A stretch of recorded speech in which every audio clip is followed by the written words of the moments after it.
வெளிநாட்டு மோகத்தில் திரிந்தவர்களை ஏமாற்றி கோடிக்கணக்கில் கொள்ளையடித்த கிருஷ்ணராதா அல்லது ஆயிஷா என அழைக்கப்படும் பெண்மணி ஒருவர் தற்பொழுது யாழ்ப்பாண சிறையில் விளக்கமறியலில் வைக்கப்பட்டுள்ளார்.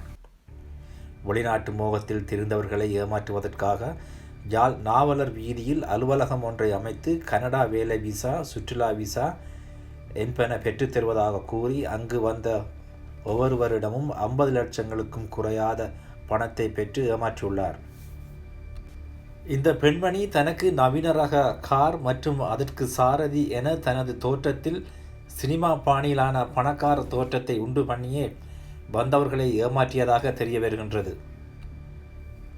இந்த பெண்மணியை ஏற்கனவே கைது செய்து நீதிமன்றத்தில் ஆயர்படுத்திய போது தனக்கு முள்ளந்தண்டில் பிரச்சனை இருப்பதாக கூறி பிணையில் வெளியே வந்துள்ளார். அதன் பின்னரும் பலரிடம் பணமோசடியில் ஈடுபட்டுள்ளதாகவும் அதன் காரணமாகவே மீண்டும் கைது செய்யப்பட்டுள்ளதாக தெரிய வருகின்றது. இந்த பெண்மணி மீது குடி அகழ்வு 45C பிரிவின் கீழ் வழக்கு பதிவு செய்த காவல்துறையினர் வெளியே வர முடியாதவாறு சிறையில் அடைத்துள்ளனர்.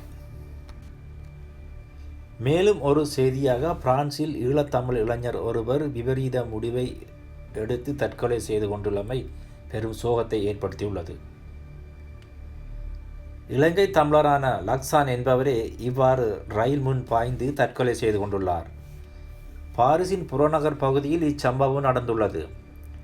தற்கொலை செய்து கொண்ட நபர் பெருந்தொகை பணத்தை செலவழித்து பிரான்ஸ் வந்ததாகவும் எதிர்பாராமல் இப்படி ஒரு முடிவை எடுத்தது நண்பர்கள் மத்தியில் பெரும் அதிர்ச்சியையும் சோகத்தையும் ஏற்படுத்தியுள்ளது.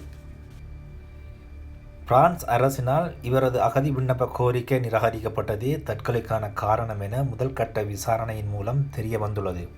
இவர் உணவகம் ஒன்றில் பணியாற்றி வந்ததாகவும் சில மாதங்களாக இவருக்கு ஊதியம் வழங்கப்படவில்லை என்றும் ஏற்கனவே பண நெருக்கடியில் இருந்த இவருக்கு ஊதியம் வழங்கப்படமையினால் மேலும் பண நெருக்கடிக்கு ஆளானதால் சில நாட்களாக பெரும் மன உளைச்சலில் காணப்பட்டதாகவும் நண்பர்கள் தெரிவிக்கின்றனர்.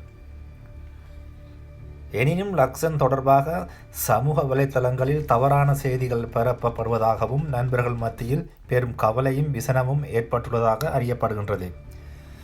லக்சன் யாழ்ப்பாணம் வடமராட்சி பகுதியைச் சேர்ந்தவர் என்றும் அறியப்படுகின்றது.